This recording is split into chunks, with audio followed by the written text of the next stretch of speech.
बातमी नाशिकमधून आहे। नाशिकच्या त्र्यंबकेश्वरमध्ये आईनंच पोटच्या मुलांना विकल्याचं प्रकरण समोर आल्यानं एकच खळबळ माजली होती। बच्चूबाई हंडोगे या महिलेनं पोटच्या मुलांना विकल्याचा आरोप सामाजिक संघटनेकडून करण्यात येत होता। दरम्यान मुलांना विकलं नाहीये तर परिस्थिती हलाखीची असल्यामुळे नातेवाईकांना मुलं दत्तक दिल्याचं स्पष्टीकरण आता बच्चूबाई हंडोगे या महिलेनं दिलं। दरम्यान संपूर्ण प्रकरणाची सध्या चाइल्ड वेलफेअर कमिटी मार्फत चौकशी सुरू असून अहवालाअंती कारवाई करण्यात येईल अशी माहिती पोलिसांनी दिली आहे।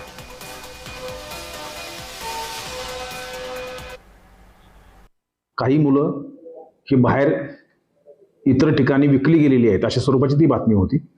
या बातमीच्या आधारावर पोलीस स्टेशनचे अधिकारी आणि आम्ही सर्व त्या ठिकाणी जाऊन प्रत्यक्षात चौकशी केली।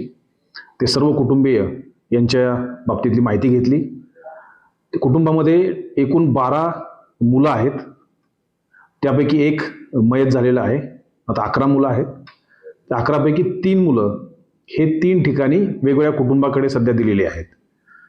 ज्यांच्याकडे ती दिली होती त्यापैकी 2 कुटुंब हे आपल्या जिल्ह्यामधील नाशिक जिल्ह्यातील असल्यामुळे ते आणि त्यांच्याकडे ज्यांना सांभाळण्यासाठी दिले होते त्या लोकांना सुद्धा परत आणलेलं आहे।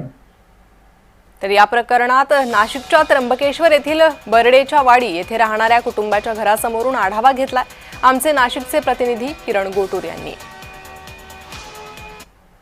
नाशिकच्या त्र्यंबकेश्वर येथील बरड्याची वाडी या गावामध्ये अत्यंत एक धक्कादायक घटना घडलेली आहे।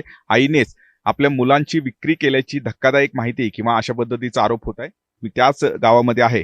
इथे हे कुटुंब वास्तव्यास होतं। मागच्या काही वर्षांपासून या आईने 14 मुलांना जन्म दिला आणि यातले काही मुलांची विक्री केल्याचा संशय आहे आणि अशा पद्धतीचा आरोप सुद्धा काही सामाजिक संघटनांच्या वतीने करण्यात आलेली आहे।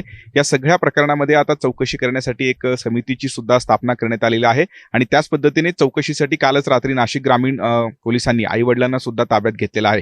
पण मी मुलांची विक्री केली नाही, आमच्याच नातेवाईकांमध्ये या मुलांना दत्तक दिल्याची माहिती आईने दिलेली आहे, कुटुंबाच्या वतीने देण्यात आलेली आहे। त्यामुळे या संपूर्ण प्रकरणाचा जो गूढ आहे तो आता वाढलेला आहे। 14 मुलांचं एकूणच मुलांना जन्म या आईने दिलेला होता आणि त्यातले 3 मुलांची विक्री केल्याचा संशय किंवा आरोप आहे आणि या सगळ्या संदर्भात चौकशीसाठी समितीचे काही लोक सुद्धा आता दाखल झालेले आहेत आणि गावकऱ्यांकडनं या सगळ्या संदर्भात माहिती घेण्याचं काम जो आहे तो इथे करण्यात येत आहे। याच घरामध्ये हे जे एकूणच कुटुंब आहे ते वास्तव्यास होतं आणि या महिलेने जवळपास 13 मुलांना जन्म दिलेला आहे अशा पद्धतीचं माहिती जे समितीचे लोक इथं आलेले आहेत त्यांच्याकडनं मिळालेली आहे आणि 13 पैकी एक मुलगा जो आहे तो मयत झालेला आहे आणि 12 मुलं होते आणि याच 12 मुलांपैकी 3 मुलं दत्तक दिलेलं आहे किंवा विक्री झालेली आहे असे दोन्ही पद्धतीचे आरोप आता होताना आपल्याला बघायला मिळतोय। त्यामुळे या संपूर्ण प्रकरणी चौकशी एक समितीच्या मार्फत करण्यात येत आहे आणि त्याच पद्धतीने पोलीस सुद्धा स्वतंत्र चौकशी करतायत। त्यामुळे आता या चौकशीमध्ये काय नेमकं बाहेर निघतो हे पाहणं महत्त्वाचं असणार आहे। किरण गोटूर, जय महाराष्ट्र न्यूज, नाशिक।